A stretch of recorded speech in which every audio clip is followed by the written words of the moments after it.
The chatter of the upscale bar faded to background noise as I watched David enter, his arm wrapped possessively around a woman barely old enough to legally drink. 3 months since our divorce, and the sight of him still made my stomach clench with a mixture of anger and humiliation.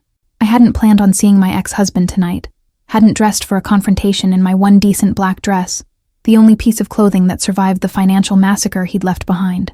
But here he was, flaunting his new life while I nursed a drink I could barely afford. The bartender slid another martini toward me, nodding toward the other end of the bar.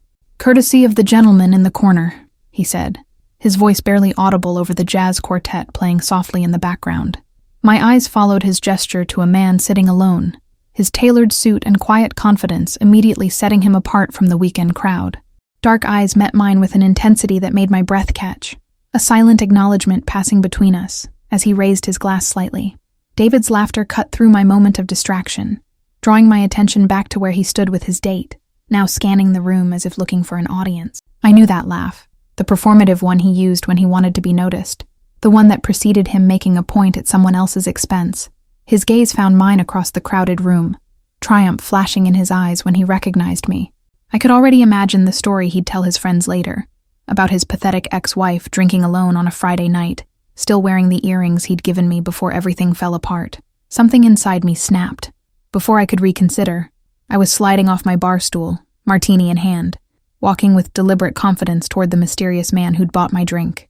I didn't have a plan beyond escaping David's pitying gaze, just the desperate need to not be the victim in tonight's narrative. The stranger watched my approach with curious interest, his expression revealing nothing as I leaned down and whispered, "I need a huge favor. My ex just walked in, and I'd rather not be the sad divorcee drinking alone tonight." His lips curved into a slight smile that transformed his serious face, creating a dimple in his right cheek that seemed at odds with his otherwise intimidating presence. "What exactly did you have in mind?" he asked, his voice deep with a subtle accent I couldn't place. "Just pretend you know me," I said, setting my drink down and gathering my courage. "Maybe laugh at something I say. That's all I'm asking for. 5 minutes of your time to preserve what's left of my dignity." What happened next wasn't part of my impromptu plan. As David's gaze burned into my back, the stranger stood up in one fluid motion, his hand gently cupping my face as he leaned in. "Perhaps this would be more convincing," he murmured, giving me a moment to pull away before his lips met mine. The kiss was gentle but purposeful, his hand warm against my cheek, steadying me as the room seemed to tilt around us. I hadn't kissed anyone since David, hadn't felt the disorienting rush of connection with a complete stranger whose name I didn't even know.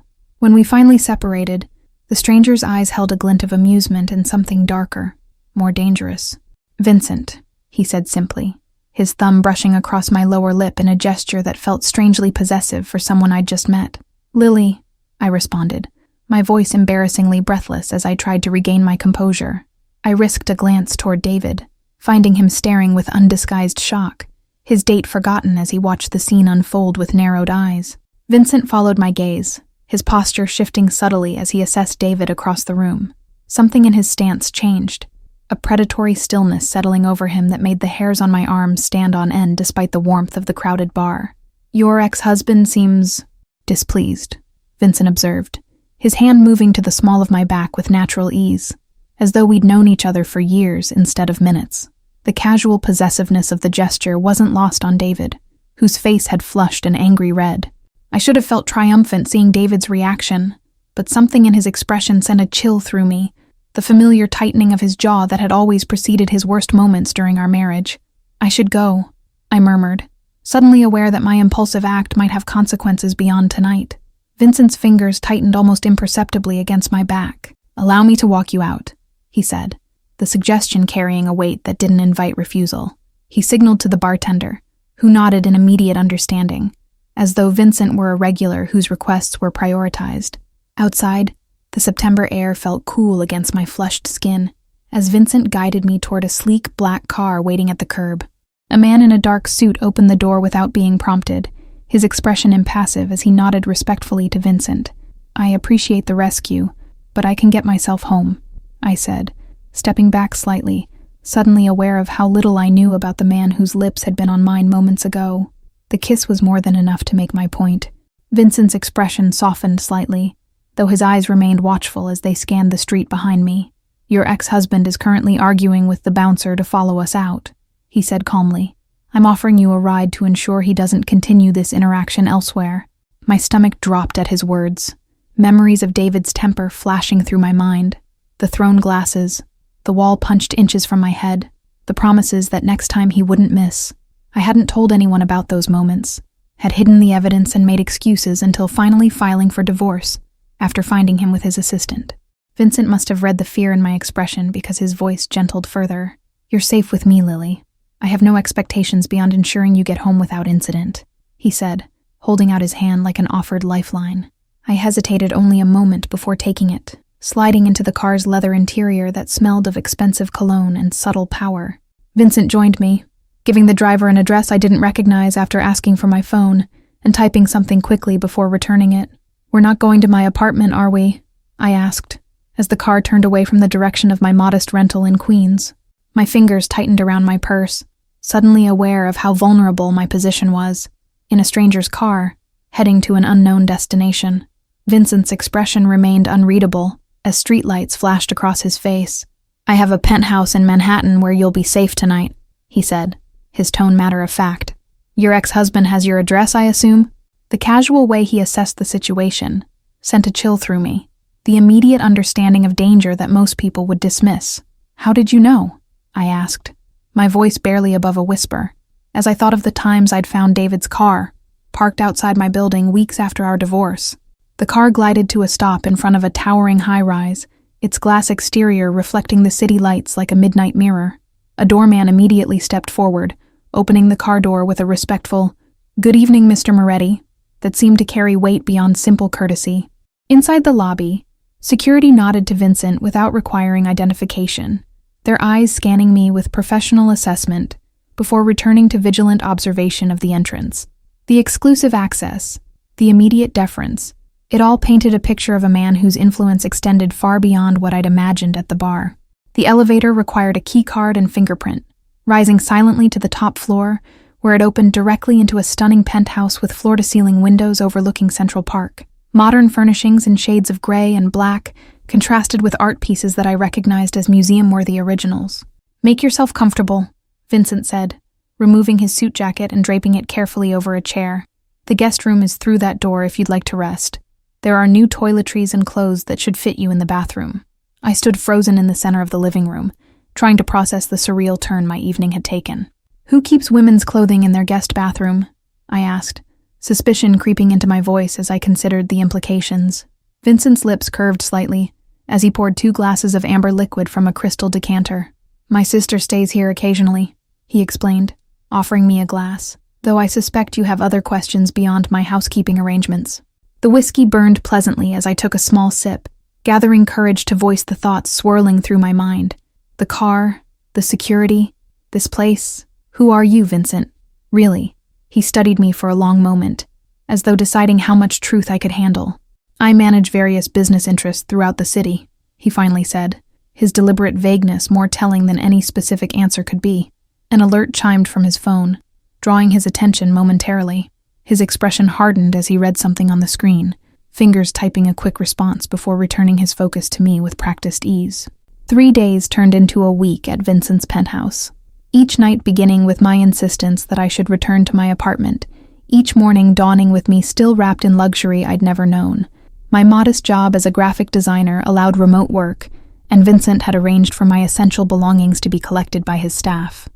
"David has been watching your apartment," Vincent explained over breakfast one morning, sliding a tablet across the table showing security footage of my ex lurking in the parking lot. The casual way he monitored David's movements should have frightened me, but instead offered a strange comfort I wasn't ready to examine.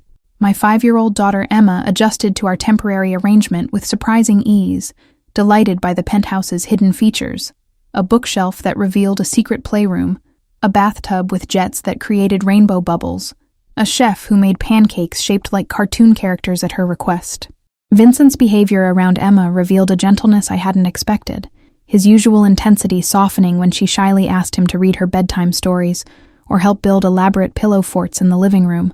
He never overstepped, never presumed a role in her life, yet something natural developed between them that made my heart ache.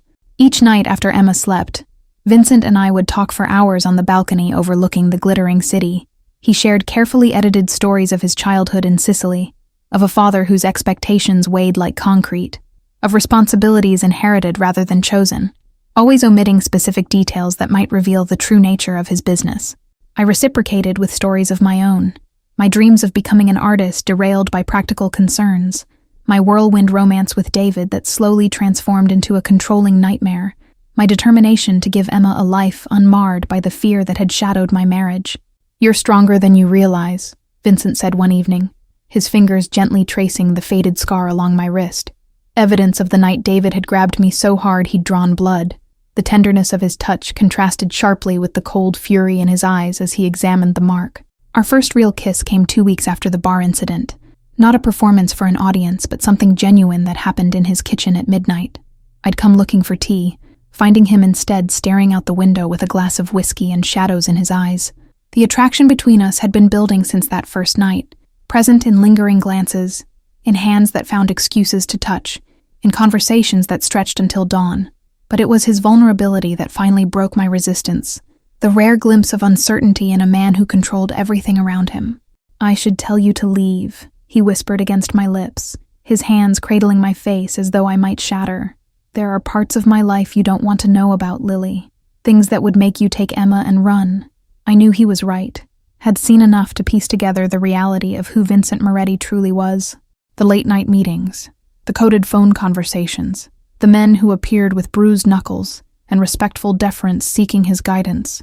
Yet still, I pressed closer, seeking his warmth despite the danger it represented.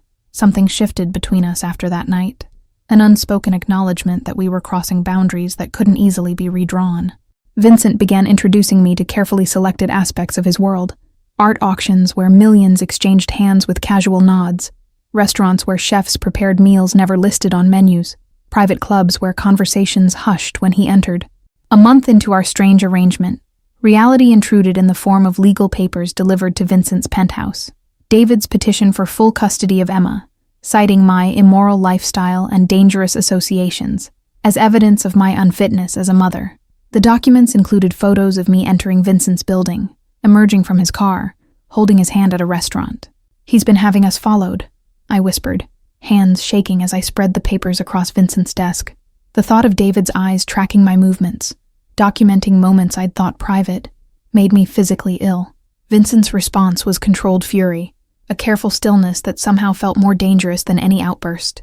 He made a single phone call, speaking in rapid Italian before switching to English only to say, "No harm comes to him, just information."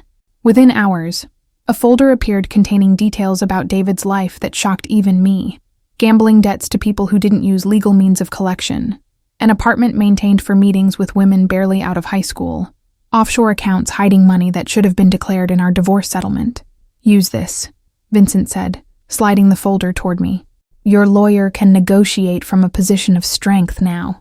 He didn't mention how such information had been obtained, and I didn't ask. Another unspoken agreement in our relationship built on selective truths. The custody threat forced conversations we'd been avoiding, about what exactly we were to each other, about the future, about the realities of Vincent's world, and whether there could ever be a place in it for Emma and me. Late-night whispers became tense discussions that left us both restless and uncertain. "I want you both in my life," Vincent admitted one night, his usual confidence giving way to rare vulnerability. "But my life comes with risks you can't imagine. Enemies who wouldn't hesitate to use you and Emma to get to me." I'd suspected the truth for weeks, had seen the signs in the security that surrounded us, in the deference shown to Vincent throughout the city, in the way certain names were never spoken directly in his presence. Still, hearing him acknowledge the danger made it suddenly, frighteningly real. "Tell me everything," I said, needing to finally face the full truth of the man I'd somehow fallen in love with. No more half-truths or careful omissions. "I need to know exactly who you are, Vincent." His confession came quietly, matter-of-factly, as we sat on his balcony overlooking a city he'd described in pieces, but never fully explained his role within. The Moretti family's control of distribution channels throughout the Northeast, the legitimate businesses that cleaned money from less savory operations, his position as heir apparent following his father's illness. Each revelation should have sent me running, should have confirmed every fear I'd pushed aside. Instead, I found myself focusing on the man beneath the title, the way he gently tucked Emma in at night, his respect for my independence, his determination to shield us both from the darkness of his world.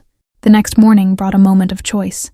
I could take Emma and leave, returning to a life of constant fear from David, but safely distant from Vincent's dangerous world. Or I could stay and accept the complicated reality of loving a man whose power was built on foundations I'd always considered immoral. "I want to see it," I said over breakfast, Emma happily distracted by cartoons in the other room. Vincent's questioning look prompted me to continue. "Your business, your real offices, the parts you've been hiding. If I'm making this choice, I need to see everything." His hesitation was visible, a rare crack in his usually seamless composure. "Some doors can't be unclosed, Lily," he said finally, studying my face as though memorizing it, perhaps fearing it would be the last time I looked at him without fear or judgment.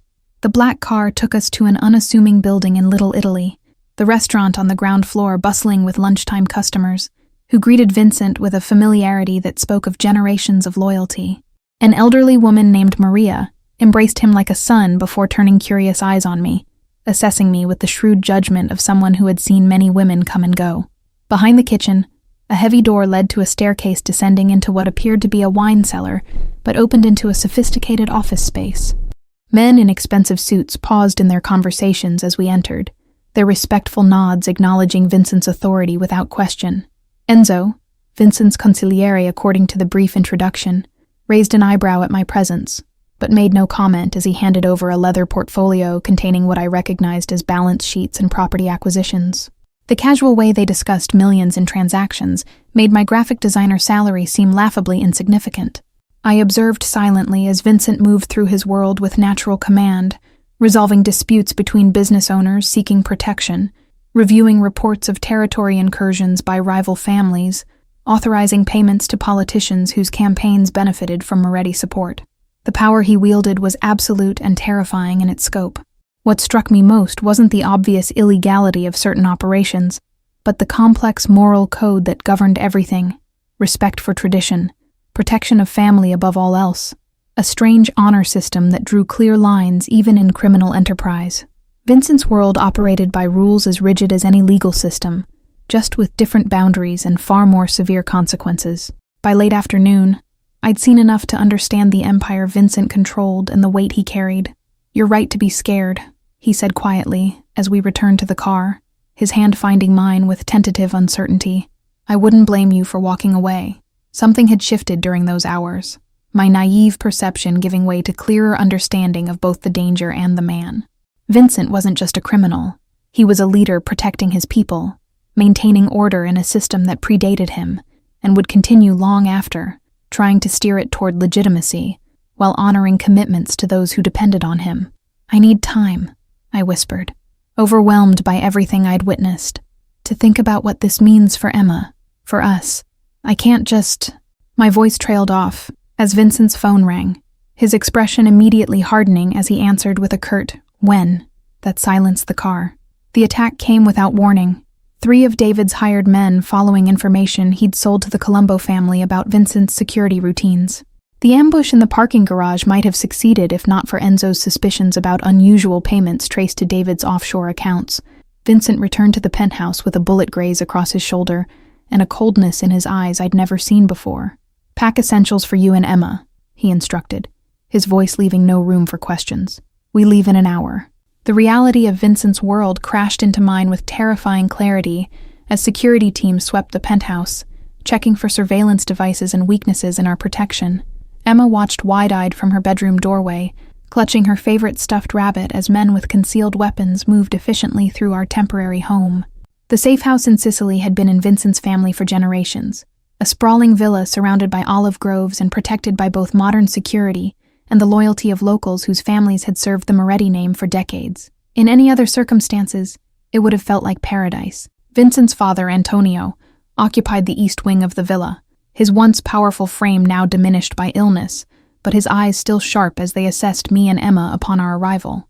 He spoke rapid Italian to his son, questions I couldn't understand but whose meaning I could guess from the defensive tension in Vincent's responses. "He wants to know if you understand what loving me means," Vincent translated later, as we stood on the terrace overlooking the Mediterranean. If you're prepared for a life where danger will always exist at the edges, where Emma will someday have to learn truths that might make her hate us both. The old man's question hung between us, as days turned to weeks in Sicily. Emma quickly adapting to her new surroundings with the resilience of childhood, learning Italian phrases from the housekeeper, collecting seashells along the private beach, falling asleep to Vincent's stories about the island's ancient myths. I found unexpected peace in the villa's sunlit gardens, sketching for the first time in years as Vincent managed his business remotely, restructuring operations in New York, while David's betrayal was dealt with in ways he carefully didn't detail to me. The distance provided clarity I'd lacked in the whirlwind of New York. Antonio's health declined rapidly during our third week, bringing Vincent's siblings and their families to the villa for what everyone recognized might be final goodbyes.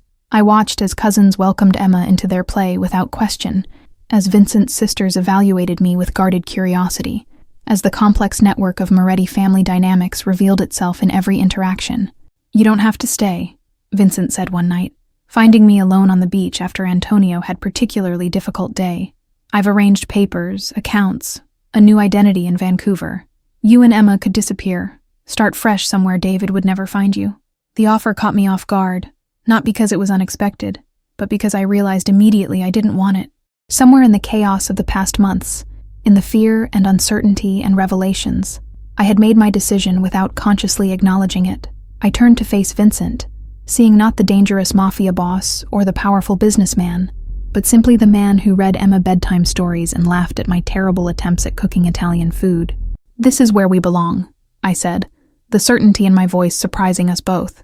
Antonio Moretti passed away peacefully the following morning, his hand clasped in Vincent's, as the first light of dawn filtered through the bedroom windows. The funeral brought family members from across Europe and America, the small village church filled with black-clad figures whose solemn respect transcended language barriers. I stood beside Vincent throughout the service, Emma's small hand in mine, as she solemnly mimicked the behaviors of the Italian children around her. The village priest spoke of legacy and family, of sins and redemption, his words washing over me as I watched Vincent accept his father's role with quiet dignity. The reading of Antonio's will took place in the villa's study, family members seated according to tradition, while Enzo, who had flown in for the funeral, distributed sealed envelopes to each of Vincent's siblings. My surprise at being included among the recipients must have shown on my face, prompting a rare smile from the consigliere.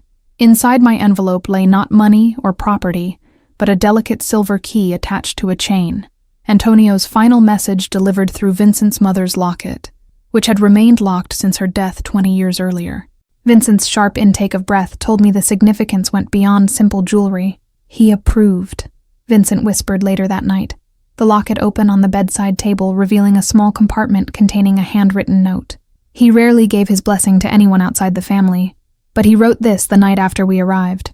"The transition of power happened with ceremonial precision in the days following the funeral, Vincent accepting the responsibilities of his birthright in rituals that blended Catholic tradition with older, more secretive practices.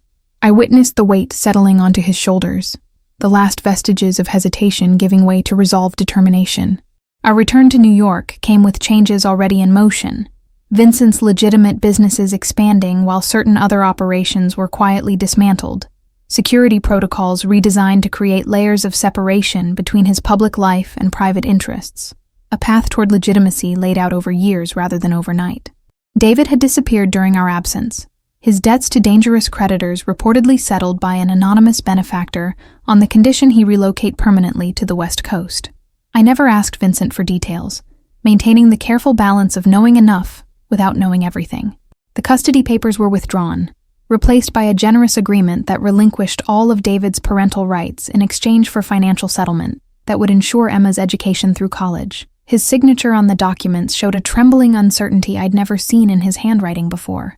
We moved into a brownstone in Brooklyn, rather than returning to the Manhattan penthouse, a home with a garden where Emma could play, with a studio where I could pursue the art I'd abandoned years ago, with security features subtly integrated into seemingly normal architecture, a compromise between Vincent's world and mine.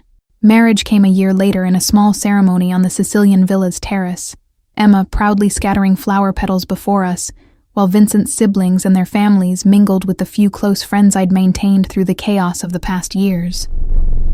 No grand public display, just a private commitment between two people who had found each other in the most unexpected way. I never imagined this life, I admitted to Vincent as we danced under strings of lights with the Mediterranean glittering behind us. When I kissed you that night at the bar, I was just trying to make David jealous. I had no idea I was kissing my future, my fate. Thank you all for following this story. If you're enjoying it, please write in the comments where you're watching from, and don't forget to like, subscribe, and share this video. Your support is what allows me to continue creating these stories for you.